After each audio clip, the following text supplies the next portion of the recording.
জয় মা বগলামুখী দেবীর জয়। নমস্কার দর্শকবৃন্দ, আমি সোমনাথ চ্যাটার্জি আর আপনারা উপস্থিত হয়েছেন আপনাদের প্রিয় চ্যানেল তন্ত্রবিজ্ঞানে। বিশ্বাস করি মা বগলার আশীর্বাদে আপনারা সকলেই খুব ভালো আছেন এবং অবশ্যই করে আপনারা আপনাদের সামর্থ্য অনুযায়ী অন্যদেরও ভালো রাখার সম্পূর্ণ চেষ্টা করেছেন। দেখুন, আজকে যে ভিডিওটা করতে এসেছি এটা আপনাদের বহু কাঙ্ক্ষিত ভিডিও। প্রচুর কমেন্ট এর মধ্যে চলে এসেছে, হোয়াটসঅ্যাপে এসেছে, মানে মেসেজেও এসেছে, অনেকে ফোন করেও জানতে চেয়েছেন। আমি প্রত্যেককেই বলেছিলাম যে একটু দাঁড়ান, আমি এই নিয়ে একটা ভিডিও করে দেবো। তো ভিডিওটা করা হয়েছিল, সেটা এখন আপনারা দেখছেন আজকের দিনে। তো 12টা রাশির জন্য 12খানা ইষ্ট দেবদেবী, 12 জন ইষ্ট দেবদেবী সেট হয়ে আছে। কিছু কিছু রাশিতে দুজন করেও ইষ্ট দেবদেবী থাকেন। এবার এটা যেমন আমি এখন বলে দেবো শুরুতেই, এটা বলে দেবো, কিন্তু এর পেছনে আর একটাও বলবো এক্সট্রা। সেটাও আমার বিশ্বাস আপনাদের জন্য অনেক কার্যকর হবে। কেননা অনেকেই অনেক রকমের দেবদেবীর মন্ত্র সিদ্ধি করার চেষ্টা করছেন, মন্ত্র সাধনা করছেন, ইউটিউবে ভিডিও দেখে সেগুলোকে করার চেষ্টা করছেন। এবার সেগুলো কতটা আপনাদের জন্য কার্যকর সেটা আপনাদের কিন্তু জানা উচিত। মানে এমন কোন দেবদেবীর পুজো আপনি শুরু করে ফেলেছিলেন বা করেছেন যেটা আপনার জন্য নয়, এবং আপনি ভাবছেন আমি তো ভগবানের সাধনা করছি, তাহলে আমার কেন ক্ষতি হচ্ছে। তো ওই পোর্শনটা বলবো ভিডিও লাস্টে। সুতরাং আপনাদের কাছে হাত জোর করে অনুরোধ থাকবে, ভিডিওটা স্কিপ করে দেখবেন না। কারণ আপনারা ভিডিও স্কিপ করে দেখে যে প্রশ্নগুলো করেন, আমি ইচ্ছা করে তার উত্তর দিই না, সেই কারণে অনেক সমস্যারও সৃষ্টি হয়। তো এবার আমি মেন বলি। দেখুন, 12টা ইষ্ট যে দেবদেবী আছেন, মানে 12টা রাশির জন্য, এগুলো কিন্তু জ্যোতিষ ও পুরাণ অনুযায়ী মানা হয়ে থাকে, ঠিক আছে?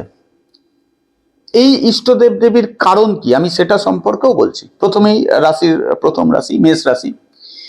আপনাদের জন্য ইষ্ট দেব হলেন শ্রী হনুমানজি মহারাজ। আর কিছু লোক পুরাণ অনুযায়ীও মানেন ভগবান কার্তিককে। কারণ কি? দেখুন, মেষ রাশির কারকতা কি? মেষ রাশি মঙ্গলের রাশি, সাহস প্রচুর, শক্তি প্রচুর, কিন্তু কখনো কখনো কর্মশক্তিহীন হয়ে পড়ে। তাকে বৃদ্ধি করার জন্যে, অর্থাৎ মেষ রাশির প্রচুর প্রচুর জাতক জাতিকা এই ভিডিও দেখছেন, তারা ভাবছেন আমি তো খাটি, কোথায় রেজাল্ট? এক্স্যাক্টলি, এই যে খাটেন রেজাল্ট নেই, এইটাকে পাওয়ানোর জন্য আপনাকে ইষ্ট দেব, তার নাম জপ করতে হবে, ঠিক আছে? মন্ত্র অনেক রকমের আছে, আপনার যেটা সহজ সরল মনে হবে গুরুর মাধ্যমে আপনি সেই মন্ত্র জপবেন। এই নিয়ে ভিডিওর শেষে আসুন, বিস্তারিত আলোচনা করব। এইবার রাশিচক্রের দ্বিতীয় রাশি বৃষ রাশি। দেখুন, আপনাদের জন্য ইষ্ট দেব বলে কিছু নেই, দেবী আছেন। তিনি হলেন দেবী মহালক্ষ্মী। কারণ কি? বৃষ রাশির কারকতার উপর ডিপেন্ড করে এটাকে তৈরি করা হয় বা হয়ে আছে। সেটা হচ্ছে বৃষ রাশি না, ধন সম্পত্তি, স্থিরতা, সুখকে ভোগ করা, এসব কিন্তু বৃষ রাশির জন্মগত। এবার যারা বৃষ রাশির দেখছেন তারা ভাববেন যে গাঁজাখুরি, আমার তো কিছুই হয় না, কোনোদিনই হয়নি, সব অ্যাস্ট্রোলজাররাই বলছেন। এক্স্যাক্ট এই পয়েন্টের জন্যই এই ভিডিওটাকে তৈরি করা, যে আপনি বৃষ রাশির যে সুখগুলো পাওয়ার কথা আপনি সেগুলোকে কেন পাচ্ছেন না। তাহলে আপনাকে লক্ষ্মীর উপাসনা করতে হবে। এবার লক্ষ্মীর প্রচুর মন্ত্র আছে, কোনটা আপনার জন্য সেটা আবার সেই ভিডিওর শেষে বলবো। এরপর আসছি রাশিচক্রের তৃতীয় রাশি মিথুন রাশি সম্পর্কে। আপনাদের জন্য ইষ্ট দেবী নেই কিছু, ইষ্ট দেব আছে একজনই, ভগবান বিষ্ণু। এবার কারণ কি? জেনারেলি দেখবেন মিথুন রাশির জাতক জাতিকাদের বুদ্ধি আছে, মানে ব্রেন খুব ভালো চলে, বাকশক্তি আছে, খুব সুন্দর করে লোককে কনভিন্স করতে পারে, কূটনৈতিকতা আছে, অর্থাৎ বিভিন্ন রকম চাল চালতে পারে, কি করে নিজেকে ট্র্যাপ থেকে বার করা যায় বা কি করে রামশ্যাম যদুমধুকে ট্র্যাপ থেকে বার করা যায়। এবার সেটা যখন কমে যায় তখন ইষ্টদেবের নাম আসে। এবার আমি যে কারো কথাগুলো বললাম, এখানে যে জ্যোতিষ বা পুরাণ অনুযায়ী বিষ্ণুকে মিথুন রাশির ইষ্টদেব হিসাবে সেট করা হয়েছে, কারণটা দেখুন, ভগবান বিষ্ণু এই সমস্ত কাজগুলোই করে আসছেন। অর্থাৎ আপনি যত পুরাণের দিকে যাবেন, কোথাও শিবের সমস্যা, ভগবান বিষ্ণুর কাছে যাও, কোথাও কোনো অসুর নিয়ে সমস্যা, ভগবান বিষ্ণুর কাছে যাও, তাই না? তো আপনাদের জন্য ইষ্টদেব হলেন ভগবান বিষ্ণু।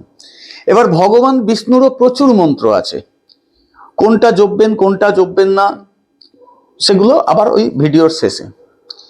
এরপর আসছি রাশিচক্রের চতুর্থ রাশি কর্কট রাশি সম্পর্কে। দেখুন, আপনাদের জন্য ইষ্টদেব হলেন ভগবান শিব, মহাদেব। কারণ কি? এই রাশির কারকতা হচ্ছে এদের মানসিক শান্তি প্রচুর দরকার পড়ে, এরা ওটার জন্য পাগল হয়ে থাকে।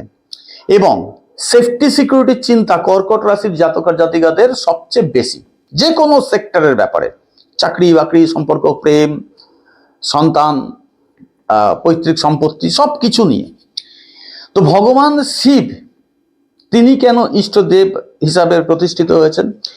কারণ শিবের থেকে শান্ত আর কেউ নেই, আর শিবের থেকে বেশি সুরক্ষা দেনেওয়ালাও কেউ নেই, তাই না? তো সেই কারণে এটা সেট হয়েছে। এবার শিবের প্রচুর মন্ত্র আছে, কোনটা জপবেন কোনটা জপবেন না আসুন ভিডিও শেষে। এরপর আসি রাশিচক্রের পঞ্চম রাশি সিংহ রাশি সম্পর্কে। দেখুন, আপনাদের ইষ্টদেব দুজন আছেন। একজন হচ্ছেন সূর্য, যেহেতু সিংহ রাশি, রবির ব্যাপার সূর্য। আর একজন হচ্ছেন নৃসিংহদেব। এবার কারো কথার উপরে ডিপেন্ড করে এটা ক্রিয়েট, তো সেটার কথা বলি। সিংহ রাশি নেতৃত্ব দিতে খুব পছন্দ করেন, সম্মান তার চাই, এতটুকু সম্মানহানি পছন্দ করেন না, আর নিজের উপরে আত্মবিশ্বাস প্রচুর আছে। এইবার ভগবান সূর্য যাদের ইষ্টদেব হবেন, তাদের এই বিষয়টা নিয়ে ভেঙে বোঝানোর কিছু নেই। কিন্তু আমি বললাম আরেকজন আছেন নৃসিংহদেব। নৃসিংহদেবের একটা ব্যাপার এখানে ক্লিয়ার করে দিই। সিংহের একটা স্বভাব আছে, স্বভাব হচ্ছে যে যদি নিজেরটা হয়ে যায়, নিজের পেটটা যদি ভরে যায়, দুনিয়া চায় যায় ভাড় মে, ও কিন্তু আর মগজমারি করে না, শান্তভাবে শুয়ে থাকে। কিন্তু যদি ওর পরিবারের ওপরে কোনো অ্যাটাক আসে না, বা ওর প্রিয় কারুর ওপরে, হয়তো ছোট একটা শাবকের ওপরে যদি ওর অ্যাটাক আসে না, ও তখন সেই যে করতে এসেছে, হতে পারে সে একটা হাতির বড় পাল, ও নিজের প্রাণ দিয়ে দেবে, কিন্তু ওকে ছাড়বে না, ওই টিমটাকেই ছাড়বে না। তো এই এই জিনিসটাও যাদের ঠিকুজিতে বর্তমান, তাদের কিন্তু আবার সূর্যকে ইষ্টদেব হিসাবে নিলে হবে না, তখন নৃসিংহদেব। এবার এই দুই দেবেরই আলাদা আলাদা মন্ত্র আছে, কোনটা আপনার জন্য সুইটেবল আসুন ভিডিও শেষে আলোচনা করছি। এরপর আসবো রাশিচক্রের ষষ্ঠ রাশি কন্যা রাশি।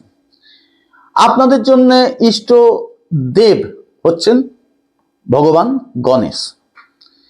কারণ কি? কন্যা রাশির কারকতায় যেটা আছে, তাদের বুদ্ধি প্রচুর, বিশ্লেষণ ক্ষমতা প্রচুর, আবার তারা বাধাতেও প্রচুর জড়িয়ে পড়ে। এই বাধা দূর করার জন্য এবং নিজের এই কারকতাগুলোকে বৃদ্ধি করার জন্য আইডিয়াল দেবকে মানে আগেই পুরাণ এবং জ্যোতিষ সেট করে রেখেছেন ভগবান গণেশকে। কারণ এই বিষয়ে ভগবানের থেকে, মানে ভগবান গণেশের থেকে পাওয়ারফুল আর কেউ নেই, সে সব ব্যাপারে মগজমারি করতে পারে। তো সেই কারণের জন্য এখানে ভগবান গণেশকে সেট করা হয়েছে। এবার দেখুন, গণেশের প্রচুর মন্ত্র আছে, কোনটা আইডিয়াল ওই যে বললাম ভিডিও শেষে আসুন। এবার আসি রাশিচক্রের সপ্তম রাশি তুলা রাশি সম্পর্কে। আপনাদের জন্য ইষ্ট দেবী হচ্ছেন দেবী মহালক্ষ্মী, আর দেব হচ্ছে মহাদেব, দেবাদিদেব মহাদেব। এবার কারকতার কারণ দিয়ে বোঝাই। তুলা রাশির জাতক জাতিকা ইন জেনারেল সুন্দর হয়, অথবা সুন্দরের খুব ভক্ত হয়। ব্যালেন্স করাকে এরা সব সময়ের বেশি পছন্দ করে। এদের সামনে কেউ মিথ্যে বলতেই পারবে না, অথচ নিজেরা মিথ্যে বলে, কিন্তু এরা মিথ্যে সহ্য করবে না। আর একটা জিনিস আছে, সম্পর্কে উন্নতি। এবার যদি লক্ষ্মী, যাদের ঠিকুজি অনুযায়ী লক্ষ্মী সেট হবেন, তো এই বিষয়টা আর ভেঙে বলার নেই। কিন্তু ভগবান শিব, দেবাদিদেব মহাদেব যাদের সেট হবেন না, তাদের তারা হচ্ছে তারা যারা না মিথ্যে বলে না মিথ্যে সহ্য করে, একদম স্ট্রেট ফরওয়ার্ড। তারা দেখবেন মুখের উপরে কাটকাট করে বলে দেবে, তাতে যা হয় হয়ে যাবে, দুনিয়া চায় যায় বাড়বে। তো এই কারণে এই দুজনকে সেট করা হয়েছে। এবার আপনার ঠিকুজি বলবে আপনার জন্য ইষ্ট দেবী না ইষ্ট দেব। ঠিক আছে, এবার মন্ত্র প্রচুর আছে, ভিডিওর শেষে ডিসকাস করছি। এরপর আসি রাশিচক্রের অষ্টম রাশি বৃশ্চিক রাশি সম্পর্কে। দেখুন আপনাদের জন্য ইষ্ট দেব দুজন আছেন, দুজনে একই রূপ কিন্তু ভিন্নতা আছে। শিব হচ্ছেন আপনাদের জন্য আইডিয়াল ইষ্টদেব, কিন্তু পুরাণ মতেও ভৈরবকেও কিন্তু ধরা হয়েছে। এবার ভৈরব তো শিবেরই রূপ, কিন্তু শিবের রূপ হলেও ভৈরব কিন্তু স্বয়ং শিব নয়, শিবের পাহারাদার। মানে শিব যখন কোনো একটা জায়গায় অনুপস্থিত থাকে তখন ভৈরবকে সেখানে স্থাপন করে দেয়। এবার বৃশ্চিক রাশির ক্যারেক্টার অনুযায়ী বৃশ্চিক রাশির সন্দেহ প্রবণতা প্রচুর থাকে, প্লাস এরা না রহস্যের খোঁজে বেরিয়ে পড়ে। কান পেতে শোনা বা কোনো একটা বিষয়কে কানে নিলে তাকে নিয়ে বিভিন্ন রকম প্রসকন্স তৈরি করা, এসব করে। আবার এরা প্রচুর চেঞ্জ করে, চাকরিতে চেঞ্জ, বাড়িতে চেঞ্জ, ড্রেসে চেঞ্জ, সম্পর্কে চেঞ্জ, এই একটা বিষয় থাকে। মানে আজকে বৃশ্চিক রাশির জাতক জাতিকা যাকে ভালো বলছে কালকে তাকে মুখের ওপরে খারাপ বলে দেবে, এরকম কিন্তু ক্যারেক্টার হয়। প্লাস বৃশ্চিক রাশির জাতক জাতিকার ইনবর্ন তন্ত্র শক্তির ওপরেও একটা প্রবল স্পৃহা থাকে। হয়তো তিনি তান্ত্রিক নয়, কিন্তু অনেক আচ্ছা আচ্ছা তান্ত্রিককে ঘোল খাওয়াতে পারে, এতটা ইনবর্ন ক্যাপাসিটি ওদের মধ্যে থাকে, যেহেতু কিউরিয়াস হয় ওরা। এবার ভগবান শিব যাদের ঠিকুজি অনুযায়ী ইষ্টদেব হবেন, তারা কিন্তু শক্তিকে প্রচুর ইউটিলাইজ করেন। আর যারা তন্ত্রকে নিয়ে কালচার করছেন তাদের জন্য আবার ভ্যারও কিন্তু হয়ে যাবেন ইষ্টদেব। ঠিক আছে, ইন জেনারেল সবাই শিবকে নিজের ইষ্টদেব মানবেন, কিন্তু যারা তন্ত্র নিয়ে কালচার করছেন একটু হলেও তারা ভ্যারোকে ইষ্টদেব মানবেন, তাহলে আপনি ওই লাইনে ইমপ্রুভ করতে পারবেন। এবার মন্ত্র দেখুন প্রচুর আছে, কমন মন্ত্র, আনকমন মন্ত্র প্রচুর আছে। কোনটা আপনার জন্য ঠিক, কোনটা আপনার জন্য ঠিক নয়, সেগুলো সম্পর্কে বিস্তারিত আমি শেষে বলছি। এরপর আসি রাশিচক্রের নবম রাশি ধনু রাশি সম্পর্কে। আপনাদের জন্যও দুজন ইষ্টদেব সেট আছে, একজন হচ্ছেন ভগবান বিষ্ণু আর একজন হচ্ছেন ভগবান দত্তাত্রেয়।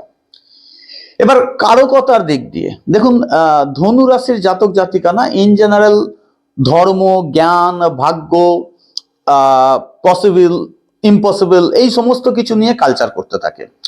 এর কারণবশত দত্তাত্রেয়কেও কিন্তু এখানে তাদের ইষ্টদেব হিসেবে নেওয়া হয়েছে। এবার এরা যেহেতু প্রচুর ধার্মিক হয়, লক্ষ্যে স্থির থাকে, সেই কারণে ভগবান বিষ্ণু এনাদের ইষ্টদেবে সেট হয়ে রয়েছেন। এবার আসি রাশিচক্রের দশম রাশি মকর রাশি সম্পর্কে। আপনাদের জন্য দুজন ইষ্টদেব, একজন হচ্ছেন ভগবান বিষ্ণু, একজন হচ্ছেন শনি মহারাজ। কারণ কি, মকর রাশির কোনো কাজ কিন্তু ইনকমপ্লিট পছন্দ নয়, বিলকুল নয়, নিজের জন্যও নয়, পরের জন্যও নয়। তো কর্মে সিদ্ধি লাভটাই হচ্ছে তাদের মেন ফোকাস, সেটা যাই হোক না কেন। আর এদের ধৈর্য শক্তিও প্রচুর। এবার আপনি যদি কর্মসিদ্ধির কথা বলেন, তাহলে ভগবান শনি কিন্তু আপনার কর্মে হানি ঘটায়। তো আপনি বিষ্ণুকেও করতে পারেন, শনিদেবকেও করতে পারেন। এখানে কোনটা করতে হবে এক্স্যাক্ট সেটা ডিপেন্ড করছে আপনার টিকুজির ওপরে। কেন এই কথাটা বলছি আর একটু বাদেই বলবো। আর ধৈর্যে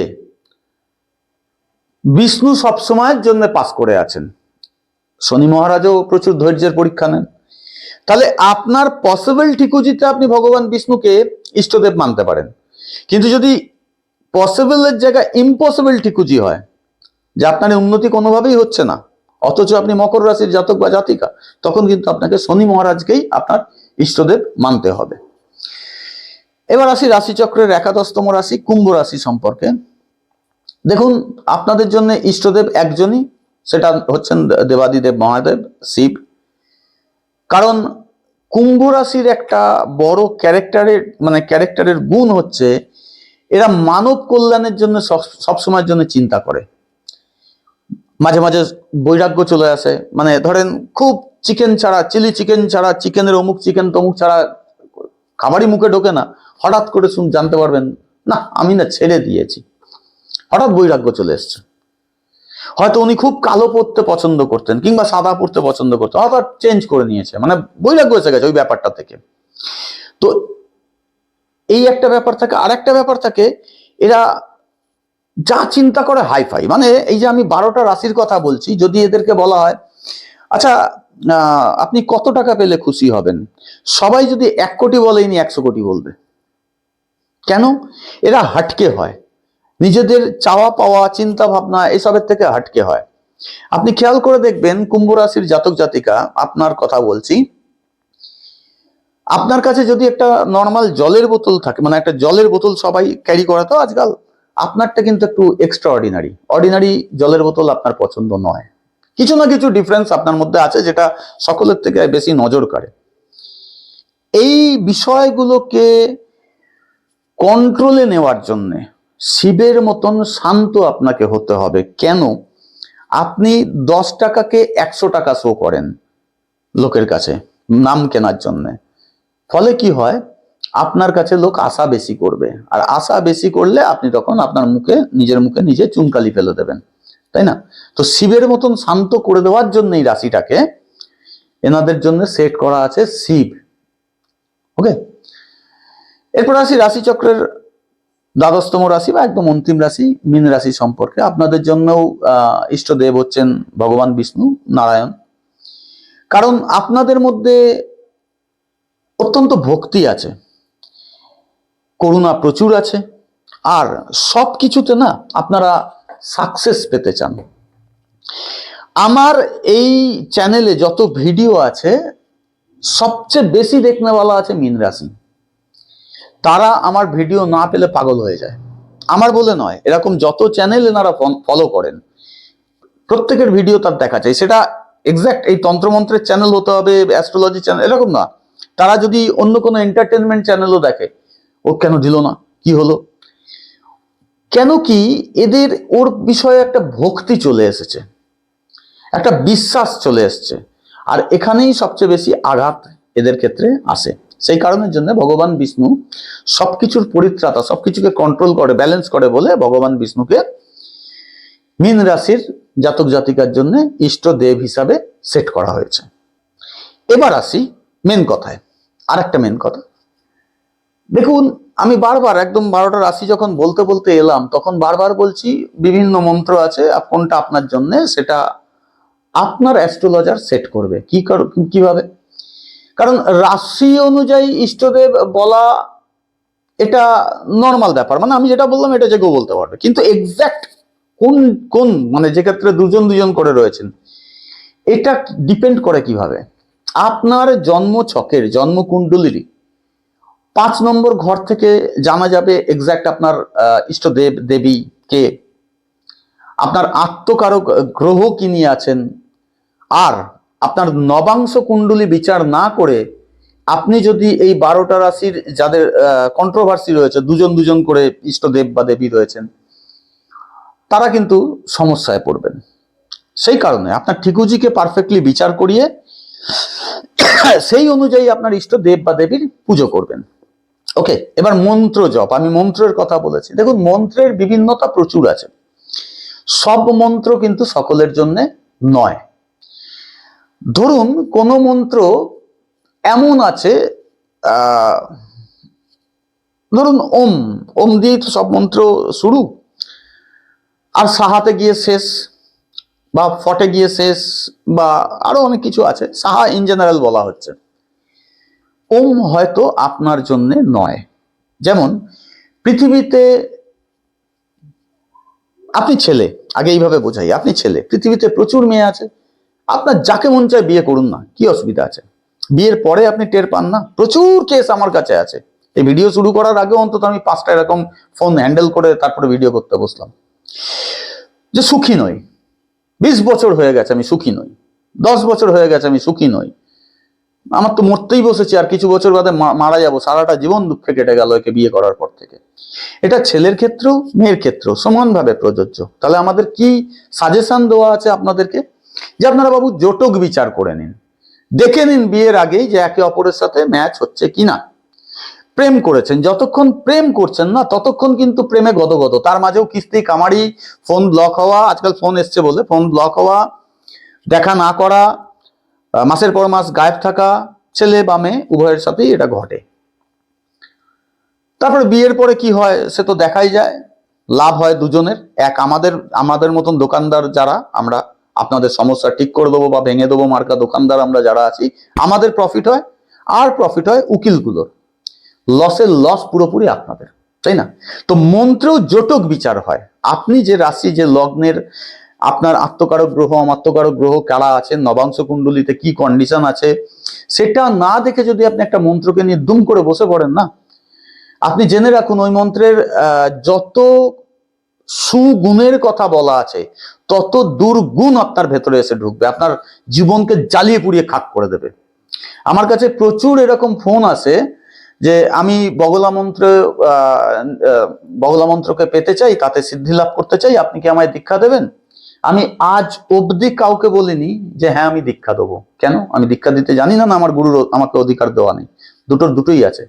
সমস্যা হচ্ছে আমি তাদেরকে বারবার বোঝাই, যে অরিজিনালি কোনো মন্ত্রকে সাধনা করতে চাইছেন না তিনি তার ঠিকুজি আগে নিয়ে আসুন, আগে দেখি তার জন্য আইডিয়াল কোনটা।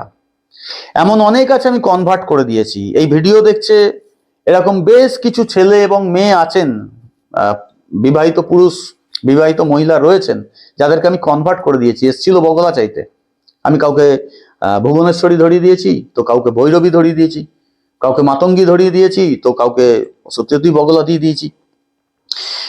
তো এটা কার জন্যে আপনি সেটা জেনে করুন। ইউটিউবে 101খানা মন্ত্র আছে, যেমন আমি ধরুন একটা মন্ত্রের কথা বলছি, ওম সাগর সুতা নারায়ণ কি প্যারি চন্দ্র ভ্রাতা কি সৌগন্ধ হাজির হোক, দুর্ধর্ষ মন্ত্র, হেভি দুর্ধর্ষ মন্ত্র। আপনি ভাবছেন আহ বাহ, এটা আপনি শুনুন, তাতে আপনার কোনো ক্ষতি নেই। আপনি এটা উচ্চারণ করার, আওড়ানোর, একে জপ করার অ্যাকচুয়ালি কি অধিকার, আপনার টিকুজি কি সেটাকে সাপোর্ট করছে? যদি সাপোর্ট না করছে তাহলে এটা করবেন না।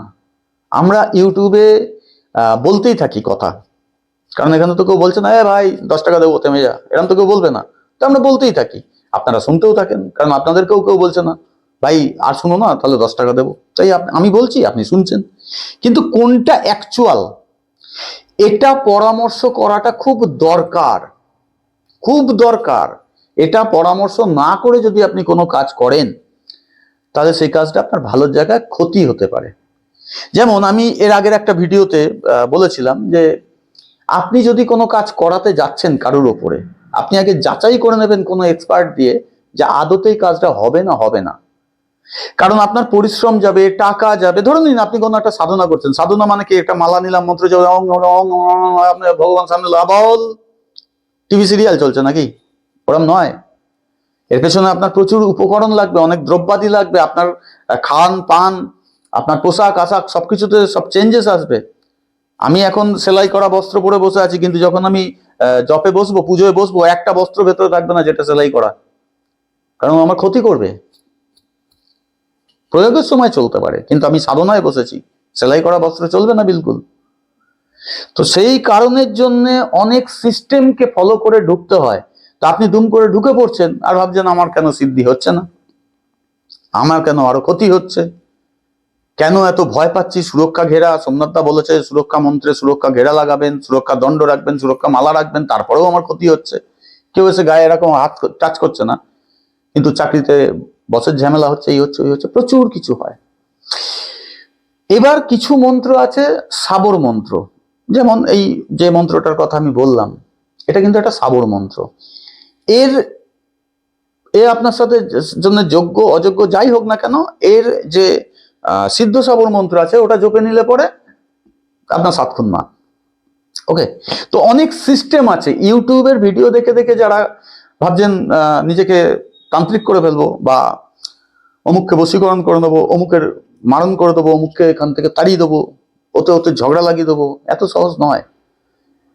অনেক বছর ঘষার পরে আমি আজকে এই জায়গায় এসেছি।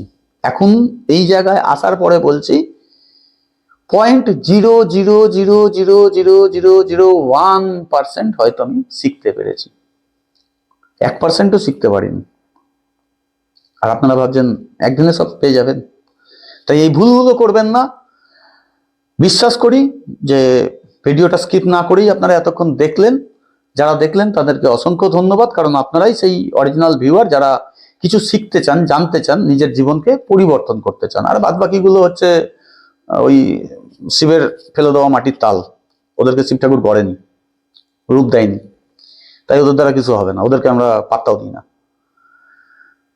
তো এই তথ্যটা যদি ভালো লাগে তাহলে ভিডিওটা শেয়ার করুন, ভিডিওটাকে একটা লাইক করুন, আর চ্যানেলে যদি নতুন হয়ে থাকেন সাবস্ক্রাইব করুন। কি হয় ঘন্টা সাবস্ক্রাইব করে আমি জানি না, কিন্তু করুন, বলতে হয় বললাম। কিন্তু একটা কথা বলবো, চ্যানেলটা সাবস্ক্রাইব করে রাখলে না নোটিফিকেশন যাবে, কারণ আমার ঝুলিতে কিন্তু প্রচুর বিড়াল আছে আর আমি একটা একটা করে বার করব। ঠিক আছে? কেন বললাম, আমি এই জায়গাটা থেকে সরাতে চাইছি নিজেকে, আপনাদের ওই রোজের টিকিট ঝিকির থেকে নিজেকে মুক্ত করতে চাইছি। মেবি 2026 লাস্ট এই ক্যারিয়ারে আমি থাকবো। এই চ্যানেলকে হয়তো 2026-এর 31শে ডিসেম্বর অব্দি চালাবো, তারপরে চ্যানেলটাই ডিলিট করে দেবো, আমার ফোন নাম্বারও চেঞ্জ করে দেবো। ভালো লাগছে না। আপনি বলবেন 2026 অব্দি কেন? দেখুন, কিছু লোকের আমি দায়িত্ব নিয়ে ফেলেছি যেগুলো বেশ সময় সাপেক্ষ হবে। কিছু কিছু কেস আছে যেগুলোকে আমি বলেছি 6 মাস কিন্তু আমার টাইম দিতেই হবে, তাদের জন্য করব। তো তাদের জন্য যখন করব, নতুন কেউ যদি ছোটখাটো কোনো সমস্যা আছে তাদের জন্য করব, তাদেরগুলো শেষ, আমি নিজেকে লক করে নেবো। এই জন্য বললাম যে চ্যানেলটাকে সাবস্ক্রাইব করে রাখলে নোটিফিকেশন গেলে না, এই বিড়াল থেকে যে মানে ঝুলি থেকে যে বিড়ালগুলো বেরোবে, ওই বিড়ালগুলোকে এক জায়গায় লিখে রাখুন, যাতে করে আপনি নিজের জীবনে চেঞ্জ আনতে পারেন। এর বেশি আজকে আর কিছু বলার নেই। আজকের মতন আসি, শুধু মা বাবার কাছে কামনা করি আপনারা সকলে ভালো থাকুন, সুস্থ থাকুন। নমস্কার।